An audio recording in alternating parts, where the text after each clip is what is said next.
사사기는 총 20장으로 되어져 있어요.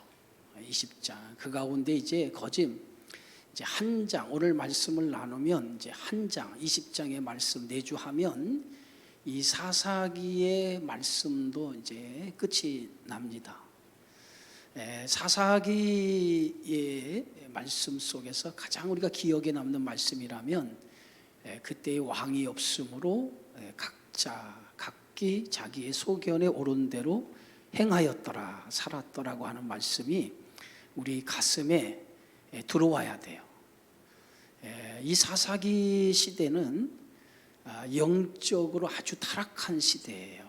영적으로 타락했다라고 하는 것은 하나님의 말씀이 있음에도 불구하고 그 말씀이 작용되지 않는 시대, 그 말씀이 우리의 삶에서 역사하지 못한 시대였다라고 하는 거예요. 그러니까 하나님의 말씀이 떨어지면 그 말씀을 우리의 삶의 현장에서 그 말씀이 작용되도록 해야 되거든요. 그래야 하나님의 말씀은 살았고 운동력이 있다라고 하는 말씀 그대로 말씀의 역사가 삶 속에 나타나거든요. 그런데 말씀이 작용되지 않았다고 하는 것은 다른 말로 하면 하나님의 말씀을 붙들고 살아가지 않았기 때문에 하나님의 역사가 삶 가운데 드러나지 않았다. 그러니까 결국은 뭐예요? 하나님의 말씀이 삶 속에 나타나지 않으니까 세상이 점점 어떻게 되냐면 혼탁해지고 어지러워지고 결국은 악한 세상이 되어질 수밖에 없었다는 거예요. 그것이 그런 모습이 사사시대의 모습을 통해서 우리에게 보여주고 있는 거예요.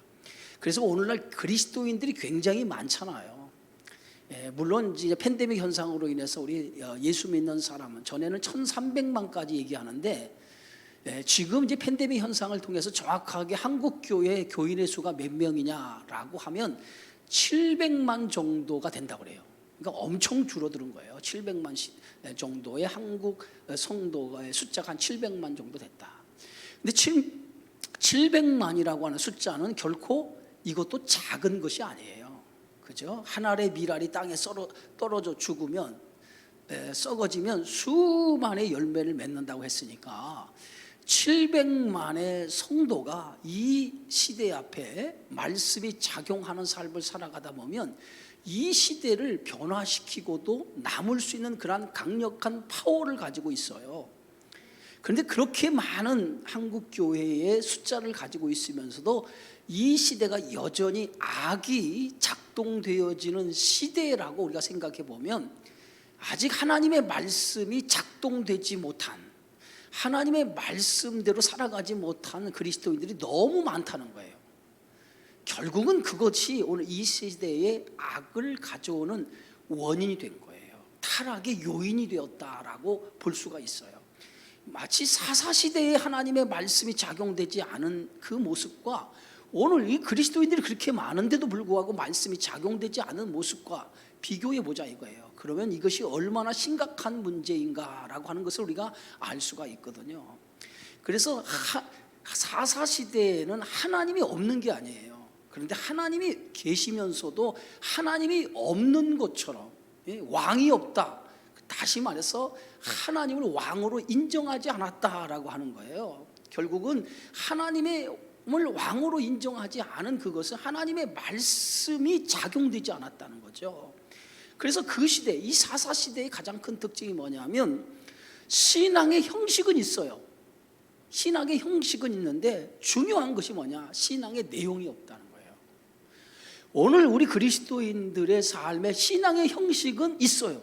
예배의 형식, 기도의 형식, 이렇게 이런 신앙의 형식은 우리 안에 가지고 있는데 내용이 없는 거예요. 들여다보면 예배를 드리고 기도 생활을 하고 이렇게 교회 생활에 헌신을 하는데 정말 그 사람을 들여다보면 신앙의 내용은 없는 거예요. 형식은 있어요. 형식이라고 하는 것은 붙들고 있는데 신앙의 내용이 없는 신앙생활을 하고 있는 거예요. 그러니까 어떻게 보면 껍데기를 붙들고 알맹이 없는 껍데기만을 가지고 우리가 신앙생활을 하고 있다는 거예요. 이것이 오늘 우리의 심각한 우리 그리스도인의 문제라는 거예요. 그래서 마치 종교가 신앙이 수단이 된 거예요. 종교가 목적이 되어야 되는데 수단이 된 거예요. 마치 나의 삶의 하나의 수단처럼 종교적인 신앙생활이 이렇게 된 거예요. 그래서 이것이 뭐냐면 영적인 타락을 불러일으키는 원인이었다는 거예요. 그래서 여러분, 신앙생활은 단순한 형식을 붙드는 게 아니에요. 신앙은 형식을 붙드는 게 아니라 뭘 붙드는 거냐면 신앙의 내용을 붙들고 살아가는 거예요. 할렐루야. 그래서 껍데기만을 가지고 사는 신앙이 아니라 그 알맹이를 붙들고 살아가는 거거든요. 그래서 우리의 삶 속에 신앙의 알맹이가 녹아져서 삶 속에서 그 녹아진 모습들이 드러날 때에 하나님의 말씀이 작용되었구나라고 하는 것을 알 수가 있는 거예요. 그것이 오늘 하나님이 우리에게 요구하시는 신앙이고 우리가 살아가야 될 삶의 모습이라고 하는 거예요.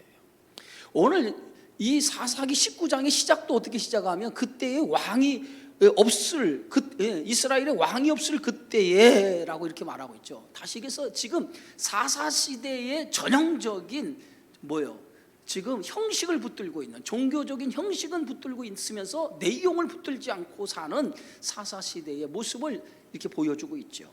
자, 그런데 오늘 이 19장의 사건은 어떤 사건이냐면 지난 시간까지 17장에서 18장까지의 사건은 개인의 타락, 개인의 타락을 얘기하면서 그 중에서 종교적인 타락을 우리에게 보여주고 있다면 오늘 이 19장의 말씀은 도덕적인 타락, 그 시대의 종교의 타락에 이어서 도덕의 타락을 보여주고 있는 말씀이에요.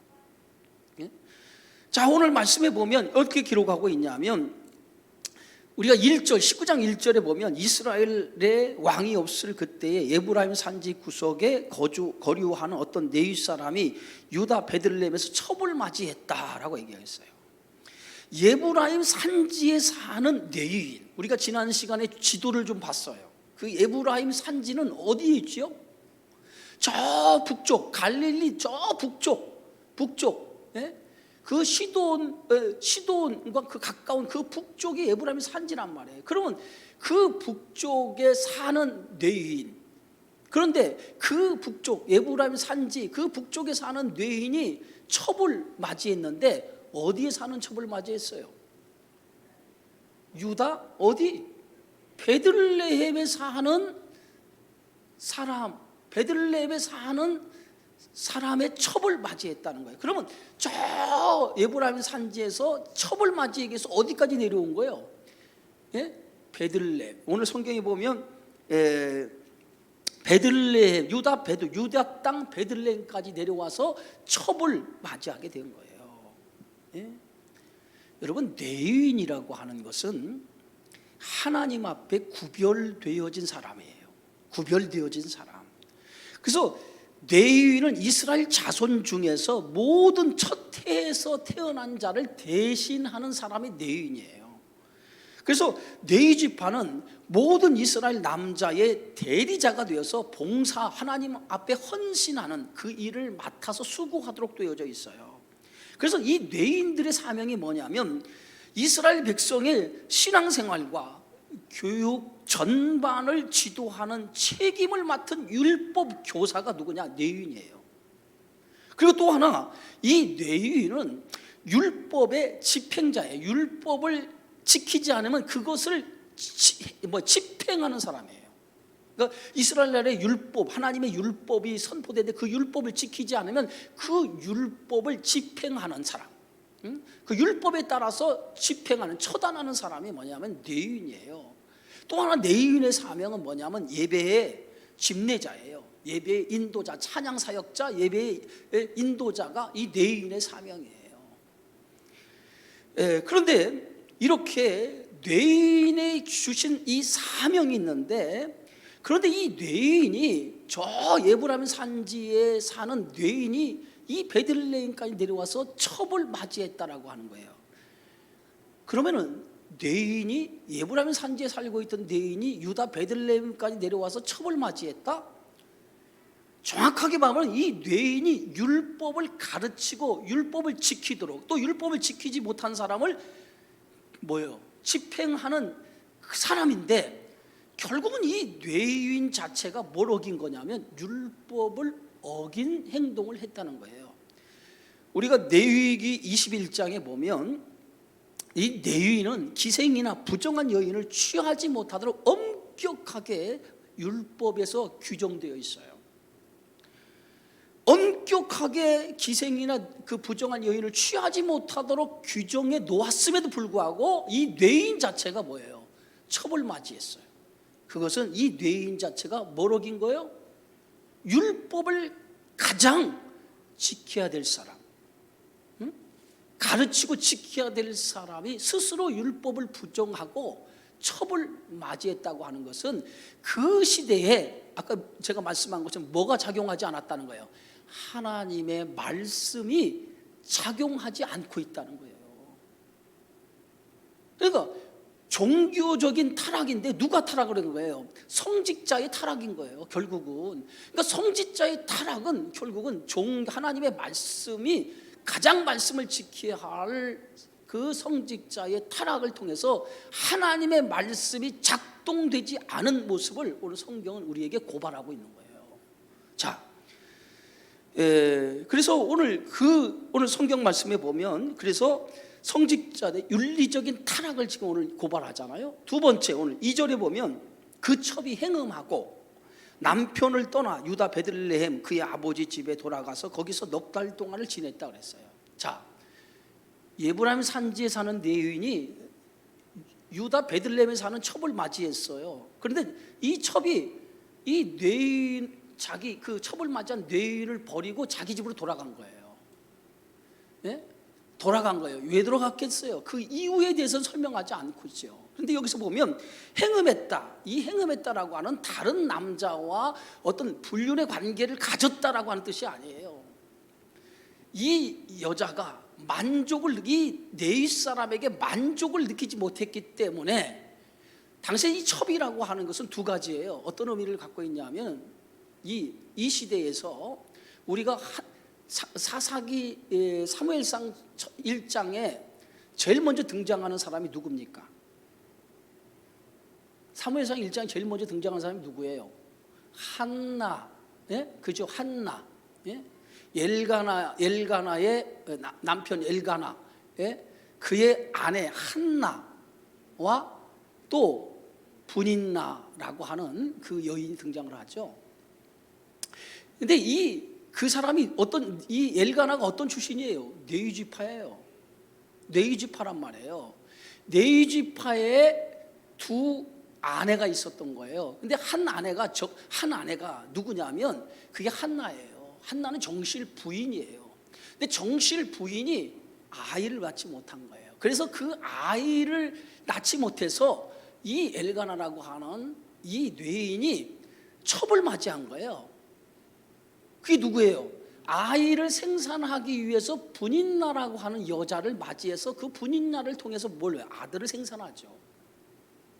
그죠? 그러니까 이 첩을 맞이했다라고 하는 이 얘기는 뇌인이 성적인 대상으로 이 여인을 첩으로 맞이한 거예요. 그런데 어쨌든 에브라임 산지에 사는 사람이 유다 베들레헴에까지 와서 이 사람을 맞이할 정도가 됐다라고 하는 것은 뇌인의 상당한 부를 이용해서 첩으로 데려온 건데 이 여인이 그 뇌인에게 만족을 느끼지 못한 거예요. 아마도 상당히 젊은 여자였을 거예요. 네? 만족을 느끼지 못하니까 그냥 집으로 돌아간 거예요. 집으로 돌아가 버렸어요. 자, 돌아갔는데 넉 달 후에 어떻게 됐습니까? 오늘 보면 2절에 3절에 보면 우리 함께 읽습니다. 그의 남편이 그 여자에게 2절부터 읽어봅시다. 그 첩이 행음하고 남편을 떠나 유다 베들레헴 그의 아버지 집에 돌아가서 거기서 넉 달 동안을 지내매 그랬어요. 넉 달 동안을 지냈다는 거예요. 넉 달이 아버지 집으로 떠나서 넉 달이 되었을 때 이 레위인이 이 첩을 찾으러 어디로 갑니까? 예브라임 산지에서, 저 북쪽 예브라임 산지에서 이 첩의 집인 어디까지 가는 거예요? 다시 유다 베들레헴 첩을 찾아서 그 집을 찾아가는 거예요. 자, 그 집을 찾아가서 오늘 말씀은 3절에서 우리가 이제 3절에서 9절까지 한 번에 읽습니다. 자, 우리 한번 다 같이 읽습니다. 그의 남편이 그 여자에게 다정하게 말하고 그를 데려오고자 하여 하인 한 사람과 나귀 2마리를 데리고 그에게로 가매 여자가 그를 인도하여 아버지의 집에 들어가니 그 여자의 아버지가 그를 보고 기뻐하니라. 그의 장인 곧 그 여자의 아버지가 그를 머물게 하매 그가 3일 동안 그와 함께 머물며 먹고 마시며 거기서 유숙하다가 넷째 날 아침에 일찍 일어나 떠나고자 하매 그 여자의 아버지가 그의 사위에게 이르되 떡을 조금 먹고 그대의 기력을 돋운 후에 그대의 길을 가라 하니라.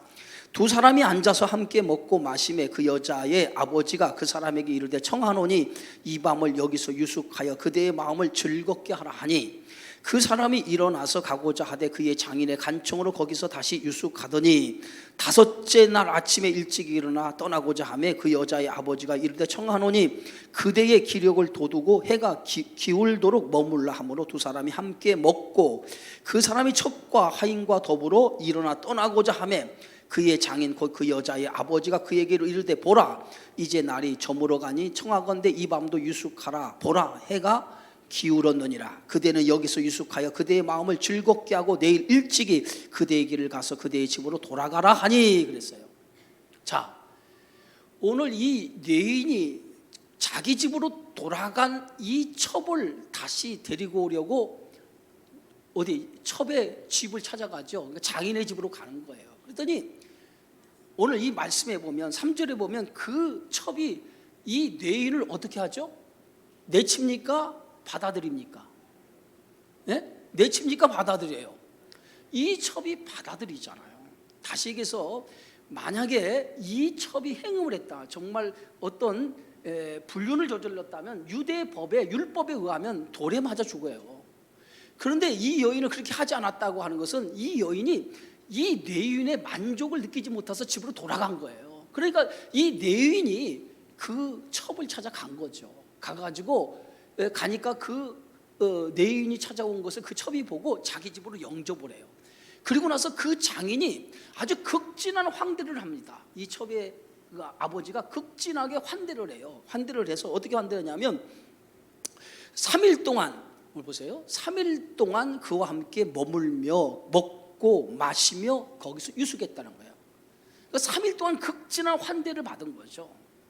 그래서 이제 3일 동안 3일을 극진한 환대를 받고 이제 떠나려고, 이제 거기서 떠나서 다시 첩을 데리고 어디로 갑니까? 예브라임의 산지로 가려고, 자기가 있는 그 거주하는 곳으로 데리고 가려고 떠나려고 하니까 오늘 보면 넷째 날에 그 여자의 아버지가, 장인이 뭐라고 얘기합니까? 그의 사위에게 이르되 떡을 조금 먹고 그대의 기력을 돋운 후에 그대의 길을 가라. 보내질 않는 거예요. 기운을 더 얻은 다음에 떠나가라는 거예요. 그래서 오늘 6절에 보니까 두 사람이 앉아서 함께 먹고 마시며 그 여자의 아버지가 그 사람에게 이르되 청하는 이 밤을 여기서 유숙하여 그대의 마음을 즐겁게 하라. 그래서 3일에 떠나려고, 3일 동안 머물다가 떠나려고 했는데 그 장인이 붙들어서 하룻밤을 더 머문 거예요. 머물러서 이제 4일을 거기서 머물고 있어요. 4일을 이 장인의 집에서 머물고 있다가 이제 그 첩을 데리고 이제 자기 집으로 돌아가는데 다섯째 날에 보세요. 다섯째 날 아침에 일찍이 일어나, 아침에 떠나고자 일찍이 일어나 떠나고자 하매 그 여자의 아버지가 이래 청하노니 그대의 기력을 돋우고 해가 기울도록 머물라 하므로 두 사람이 함께 먹고 그 사람이 첩과 하인과 더불어 일어나 떠나고자 하매 그의 장인 곧 그 여자의 아버지가 그에게 이르되 보라 이제 날이 저물어 가니 천하간대 이 밤도 유숙하라. 보라 해가 기울었느니라. 그대는 여기서 유숙하여 그대의 마음을 즐겁게 하고 내일 일찍 그대의 길을 가서 그대의 집으로 돌아가라. 넷째 날까지 머물렀어요. 다섯째 날에 아침에 일찍 일어나서 다시 자기의 집으로 떠나려고 하니까 장인이 또 붙드는 거예요. 기력을 더 회복하고 난 후에 다음날 아침에 떠나라는 거예요. 그러니까 결국은 이 뇌인이 첩을 데리고 자기 집으로 가려고 했는데 4일을 머물다가 다섯째 날 떠나려니까 다섯째 날도 붙잡는 거예요. 떠나지 말라. 기력을 회복하고 난 다음에 떠나라는 거예요. 그런데 오늘 내인이 오늘 10절에 보니까 그 사람이 다시 밤을 지내고자 하지 아니하여 결국은 4일 밤을 보내고 5일째 되는 저녁에, 그죠? 밤을 다시 보내고자 하지 아니하여 일어나서 떠나 여부수 맞은편에 이르렀다 그랬어요.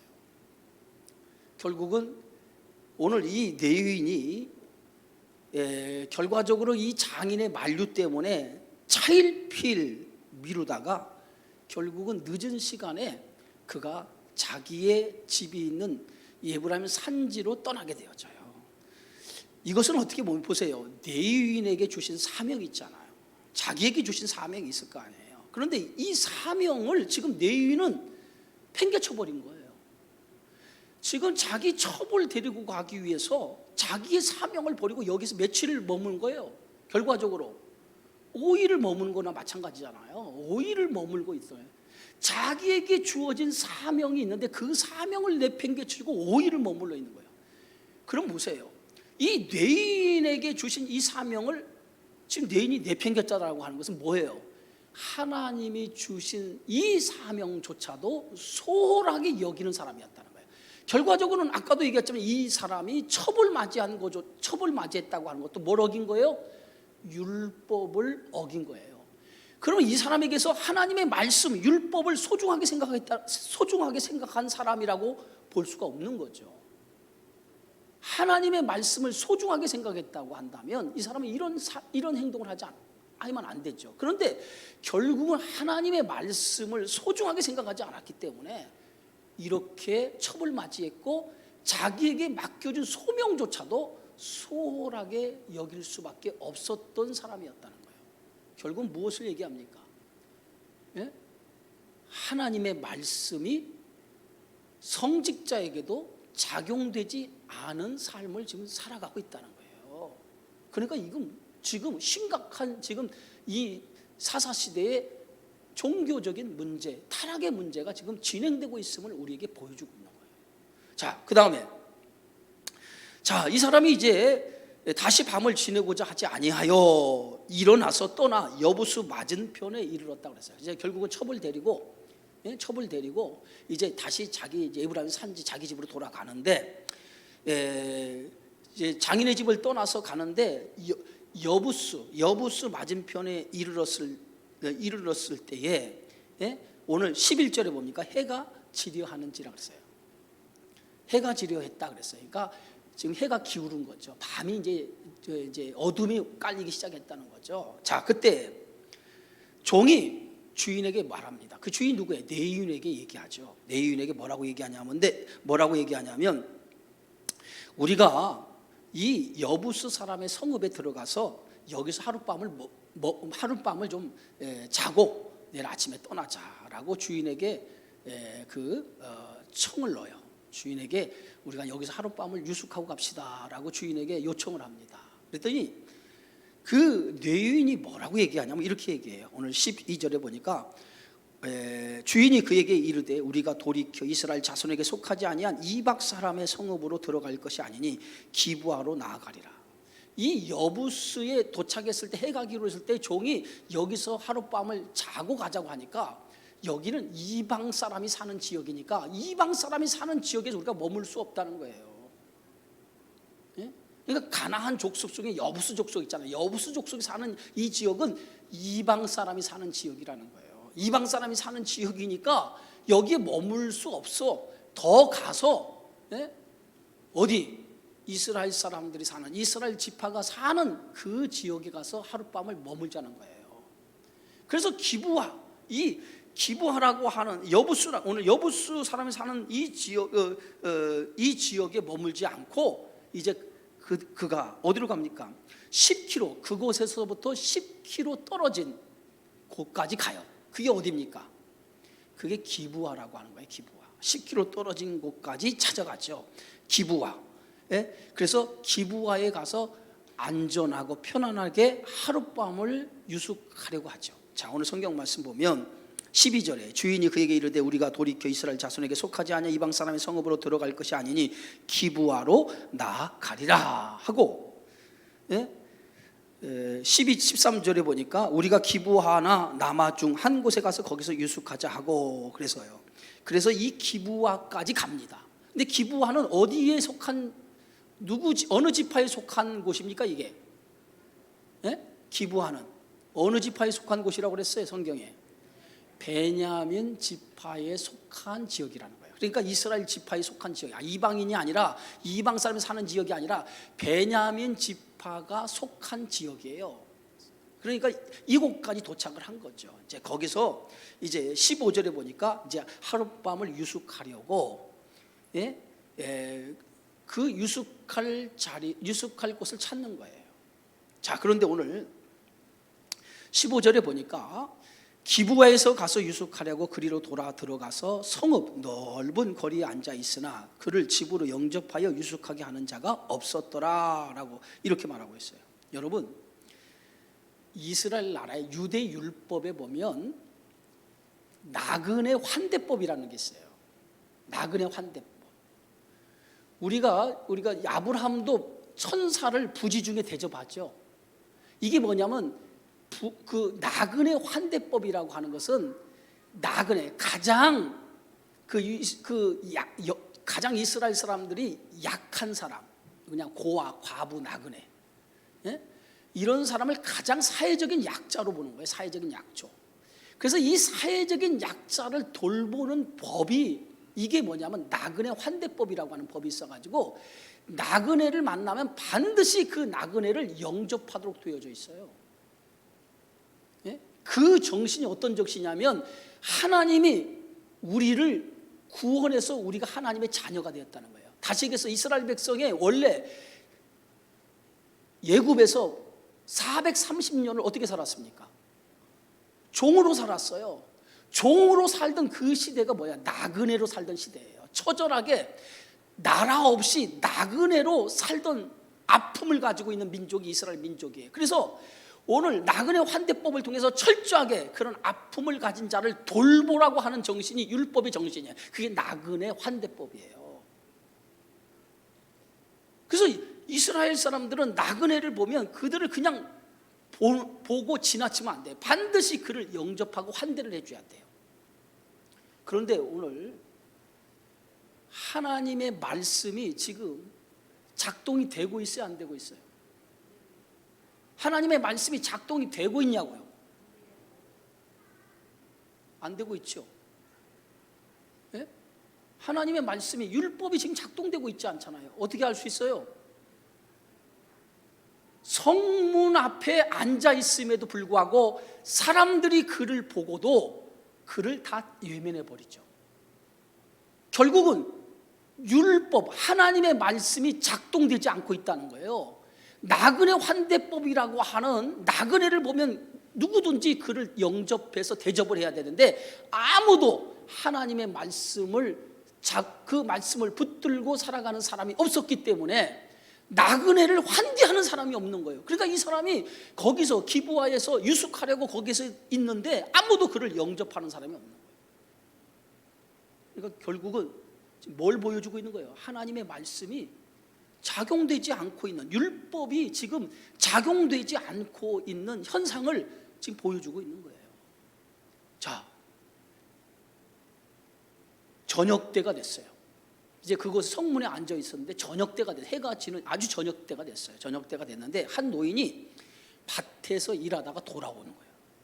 돌아오는데 그 사람이 어떤 사람이었냐? 본래 예브라임 어디? 산지에 사는 사람이었다. 그러니까 이 사람도 역시 예브라임 산지에 사는 사람인데 어디까지 내려와 사는 거예요? 기브아라고 하는 곳까지 내려와서 사는 사람이었어요. 그러니까 이 사람도 원래 이 기브아까지 내려 사는 것은 자기의 살던 곳을 버리고 여기까지 내려온 나그네의 삶을 살아가는 사람이에요. 나그네의 삶을 살아가는 사람이에요. 그러니까 나그네로 살아가는 삶이 나그네의 서름을 누구보다도 잘 알고 있잖아요. 그래서 이 사람이, 그 예브라임 산지에 사는 사람이, 기브아에 거류하는 이 사람이 누굴 보는 거예요? 누굴 보게 되어져요? 성읍에 앉아 있는 이 뇌윗사람과 그 종과 첩을 보게 되어진 거예요. 자, 그러면서 그 노인이 이 뇌윗사람에게 물어요. 뭐라고 묻습니까? 오늘 성경에. 할렐루야. 뭐라고 물어요? 성경을 보세요. 성경 뭐라고 묻습니까? 예?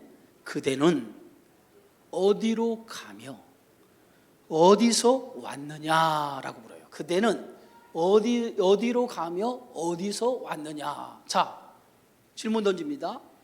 지금 이 노인이 뇌윗 사람에게 질문을 하는데 그대는 어디서 왔으며 어디로 가느냐. 지금 어디서 왔어요? 자, 지금 이 뇌인이 어디서 왔어요? 응? 어디로 왔어요? 유다 베들레헴에서부터 온 거죠. 지금 베들레헴에서 와서 어디로 가요? 저 에브라임 산지까지 가야 돼. 거기에 자기 집이 있어요. 그러니까 이 노인이 묻는 거, 어디서 왔으며 어디로 가느냐라고 물어요. 그러니까 이 뇌인이 대답하기를 베들레헴에서부터, 유다 베들레헴에서부터 에브라임 산지 구석으로 갑니다. 유다 베들레헴에서 와서 지금 에브라임 산지 구석까지 가는 길입니다 라고 얘기를 해요. 그래서 그가 이제 그곳까지 가는 중에 나를 영접하는, 밤이 깊어서 여기서 유숙하려고 하는데 누구와 어떤 사람도 우리를 뭐 하는 사람이 없었어요? 영접하는 사람이 없었다는 거예요. 영접하는 사람이 없었다는 거예요. 그랬더니 그 노인이 뭐라고 얘기하냐면 이렇게 얘기해요. 오늘 19절 다 같이 한번 읽습니다.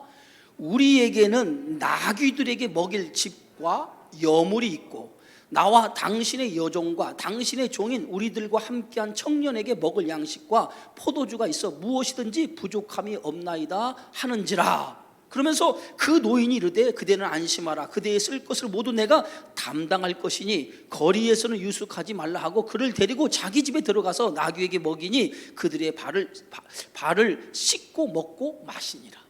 결국은 이 에브라임 산지에 살다가 이 기브아까지 내려온 나그네 노인이 누구보다도 나그네의 그 서름을 알기 때문에 그를 자기 집으로 데리고 가서 융숭하게 나귀를 먹이고, 그리고 뭐예요? 이 뇌인과 그의 종과 그의 첩에게 극진하게 대접을 해요. 극진하게 대접을 해요. 자, 22절에 자, 다 같이 한번 읽어봅시다. 22절. 자, 성경을 보세요. 그들이 마음을 즐겁게 할 때에 그 성읍의 불량배들이 그 집을 에워싸고 문을 두들기며. 자, 마치 우리가 이 장면을 연상하면 여러분 어떤 장면이 연상이 돼요? 어떤 장면이 연상돼요? 소돔과 고모라. 그 소돔과 고모라 그 성에 천사가 방문했을 때에 천사들을 내놓으라고 하는 그 장면이 연상이 되죠. 지금 이 기브아 사람들의 불량배들이 이 집에, 노인의 집에 낯선 사람이 들어간 것을 알고 그 집을 에워싸면서 뭐라고 얘기하냐면 내 집에 들어온 사람을 끌어내라는 거예요. 내 집에 들어온 사람을 끌어내라. 우리가 그와 뭐 하리라? 관계하리라. 관계하리라. 이 관계라고 하는 것은 뭐냐면 지금 뭘 요구하냐면 내 집에 들어간 뇌인을 끌어내라는 거예요. 뇌인을 끌어내라는 거예요. 지금 이 기브아 사람의, 이 기브아라고 하는 지역의 타락이 어떤 타락이냐면 마치 소돔과 고모라와 같은 성적인 타락이 이루어진 거예요. 그 성적인 타락 가운데 어떤 타락이요? 동성애가 이루어지는 현장이라는 거예요. 그래서 뇌인을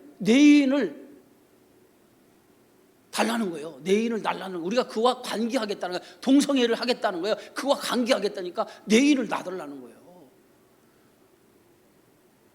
이곳이 어느 지파가 사는 사람의 지역이에요? 어느 지파가 사는 지역이에요? 베냐민 지파. 12지파 가운데 하나님을 모시고 사는 베냐민 지파의 사람들이에요. 그 베냐민 지파에 사는 사람들의 불량배가 찾아와서 성적인 동성애를 할 테니 내 집에 들어간 사람을 놔주라는 거예요. 자, 도덕적인 타락도 끝이 없는 타락을 한 거죠. 하나님의 말씀이 지금 완전히 뭐예요?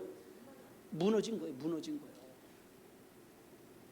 자, 그런데 이 노인의 대답을 보세요. 노인의 대답. 이 노인의 대답. 자, 노인이 뭐라고 대답하냐면, 자, 23절에 이 노인의 대답이 집주인이 누구예요? 노인이잖아요. 노인이 뭐라고 대답하냐면, 그 사람이 그들에게로 나와 이르되 아니라 내 형제들아 청하노니 이 같은 악행을 저지르지 말라. 이 사람이 내 집에 들어왔으니 이런 망령된 일을 행하지 말라. 그러면서 24절 보라, 여기 내 처녀 딸과 이 사람의 첩이 있은즉 내가 그들을 끌어내리니 너희가 그들을 욕보이든지 너희 눈에 좋을 대로 행하되 오직 이 사람에게는 이런 망령된 일을 행하지 말라. 이 노인이 뭐라고 얘기하냐면, 노인이 자기 처녀인 자기 딸을 주겠다는 거예요. 그리고 이 내인의 첩을 내줄 테니 이들과 관계를 갖고 그 내인은 놔주라는 거예요. 여러분, 이게 말이 됩니까? 이게 말이 되냐고요? 내인을 놔주라고, 내인을 지금 불량배가 요구하니까 손님인 내인은 놔줄 수 없고 자기 처녀인 자기 딸의 처녀, 시집까지 하는 처녀인 자기 딸과 이 내인의 첩을 내주겠다는 거예요. 여러분, 말이 된다고 생각합니까? 내인은 사람이고 이 자기 처녀, 자기 딸을 처녀와 이 첩은 사람이 아니에요? 아니냔 말이에요. 근데 노인은 지금 이 불량배에게 자기 딸과 이 첩을 내주겠다는 거예요. 얼마나 심각한, 지금 사람을 사람으로 여기지 아니하는 이 도덕적인 타락, 이 도덕적으로 인간을 인간 이하로 보는 이 모습이 오늘 그 시대의 모습이었다는 거예요. 그래서 이 노인이 그렇게 하겠다고 하면서 뭐라고 합니까? 자, 오늘 보세요. 보라, 내가 여기 내 처녀딸과 이 사람의 첩이 있은즉 내가 그들을 끌어내리니 강제적으로 끌어내서 주겠다는 거예요. 끌어내리니. 여러분, 자기 딸과 첩을 강제로 끌어내서 불량배에게 주겠다는 거예요. 예? 그러면서 뭐라고 하냐? 너희가 그들을 욕보이든지 너희 눈에 좋을 대로 행하되 오직 이 사람에게는 이런 망령된 일을 행하지 말라. 이렇게 얘기해요. 그런데 무리가, 불량배가 들었어요? 안 들었어요? 안 들었어요. 예? 그랬더니 그 불량배가 안 들고 계속해서 네이 사람, 남자를 내어달라고 하니까 그 사람이 누굽니까? 여기서 그 사람이 누구예요? 이 집주인이에요? 내인이에요? 내인이에요. 내인이 자기 첩을 붙잡았다고 하는 것은 이게 강제적인 행동이 동반된 거야. 그렇죠. 붙잡았다라고 하는 것은 강제적인 행동이 동반된, 강제적으로 행동이 동반된 거야. 이 내인이 그 첩을 붙잡아서 어떻게 합니까? 그들에게 밖으로 끌어내 주었다는 거예요. 자, 보세요. 이 내인이 첩하고 첩을 맞이해가지고 첩이 이 내인을 떠나서 자기 집으로 돌아갔잖아요. 넉 달 후에 누굴 찾으러 가요? 이 첩을 다시 자기 집으로 데리고 찾아간 거 아니에요. 찾아갔는데 지금 오늘 찾아가 자기 집으로 데리고 가는 과정 속에 불량배를 만나니까 자기 첩을 강제로 붙들어서 불량배에 내주었다. 그러면은 이 내인이 이 첩을 사랑한 거예요? 아니면 첩을 어떤 자기의 목적을 이루는 수단으로 삼은 거예요? 보세요. 첩을 사랑했으면 그 사랑한 첩을 이렇게 강제로 붙잡아 불량배에 줄 수 있어요? 없어요? 있어요? 없어요? 없는 거죠. 그럼 결국은 이 뇌인은 첩을 어떻게 생각한 거야? 하나의 자기의 성적인 만족을 위해서 얻은 여자였다는 거예요. 무슨 일 알겠습니까? 자기의 성적인 만족을 위해서 얻은 여자에 불과했다는 거야. 그러니까 지금 뇌인의 타락은 뭐냐면 하나님의 말씀이 무시되어지고 인간을 존중하게 여기지 마치 자신의 만족을 위해서 도구로 이용한 것 같다는 거예요.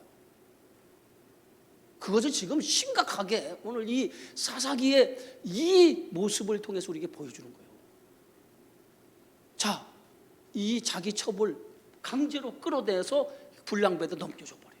자, 넘겨주고 난 다음에 자, 그들이 그 여자와 첩과 관계하였고 밤새도록 그 여자를 능욕하다가, 보세요, 밤새도록 그 여자를 능욕하다가 새벽 미명에 놓은지라 그랬어요. 새벽 미명에 놓았다는 거예요. 밤새도록 능욕하다가 새벽 미명에 놓았어요. 그런데 동틀 때에, 오늘 잘 우리가 한번 잘 보세요. 26절에 동틀 때, 해가 뜰 때에 여인이 자기의 주인이 있는 그 사람의 집에 집 문에 이르러 엎드려져 발기까지 거기 엎드려져 있더라 그랬어요.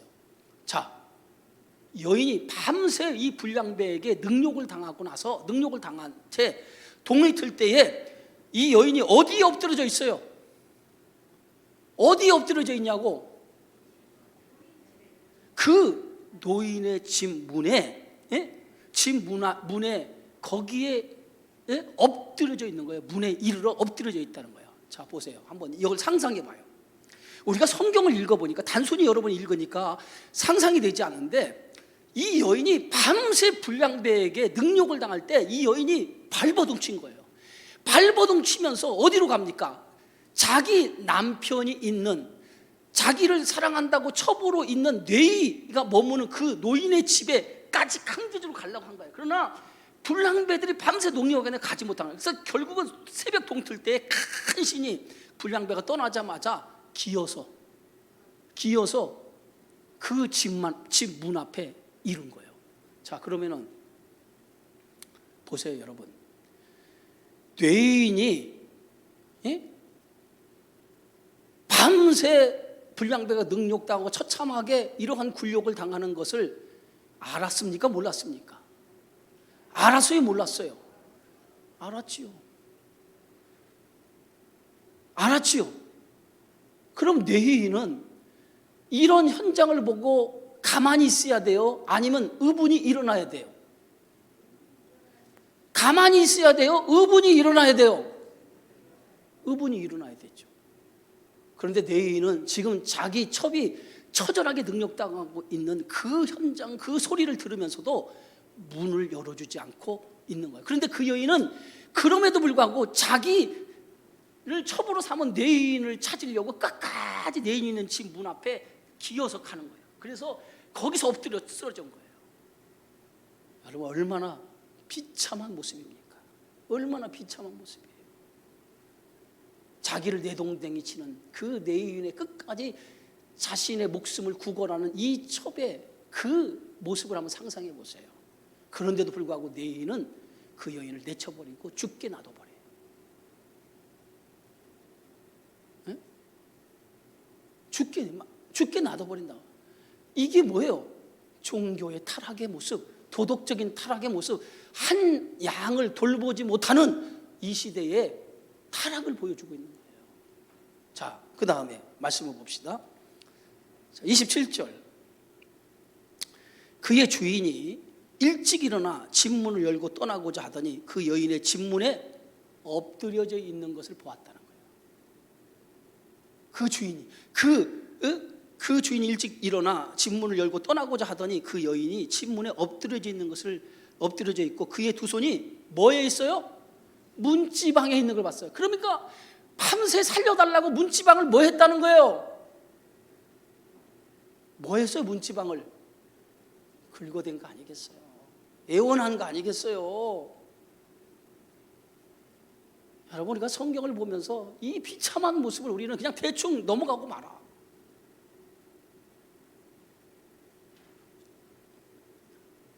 그러면서 이제 그 뇌인이 그에게 이르죠. 일어나라, 우리가 떠나가자 하나 아무 대답이 없는지라. 결국은 그 여인이 뭐예요? 죽은 거예요.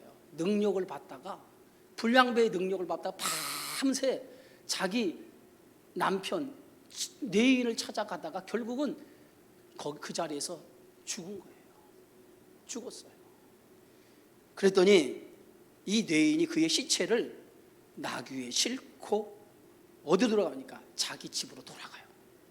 그 여인의 시신을 싣고 자기 집으로 돌아가서 자기 집에 도착을 해서 칼을 가지고 이 여인의 시신을 12조각을 내요.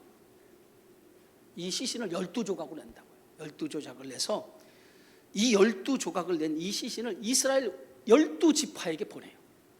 12지파에게 보내고 오늘 30절 오늘 다 같이 한번 읽습니다. 그것을 보는 자가 다 이르되 이스라엘 자손이 애굽 땅에서 올라온 날부터 오늘까지 이런 일은 일어나지도 아니하였고 보지도 못하였다. 이 일을 생각하고 상의한 후에 말하자 하니라. 여러분, 오늘 이 사사기 마지막 부분에서 17장, 18장, 오늘 29장까지 지금 사사기 마지막 부분에서 얘기하고 있는 이 얘기가 뭐냐면 개인의 종교적 타락, 그 다음에 개인의 종교적 타락을 넘어서 종교의 역할을 하지 못하는 종교적인 타락을 18장에서 얘기하고, 세 번째로 종교가 무너지는 이 무너짐이 개인의 도덕적인 타락을 가져왔다는 거예요. 그러니까 결국은 종교적인 타락과 도덕의 타락을 통해서 이 시대가 하나님의 말씀이 작용되지 않는 시대가 되다 보니 이런 끔찍한 일이 일어난 거예요. 인간이 인간으로서 대접받지 못하는 하나님의 말씀이 작용되지 않은, 작동되지 않은 시대가 되어지고 말았다는 거예요. 이게 뭐예요? 사사시대의 모습이라는 거예요. 결국은 오늘 우리에게 주신 교훈이 뭡니까? 하나님의 말씀이 우리의 삶 가운데 작동되지 않으면 우리도 이와 같은 일들이 일어날 수밖에 없다는 거예요. 도덕적인 타락, 종교적인 타락, 이것이 일어날 수밖에 없다는 거예요. 그래서 언제나 뭐예요?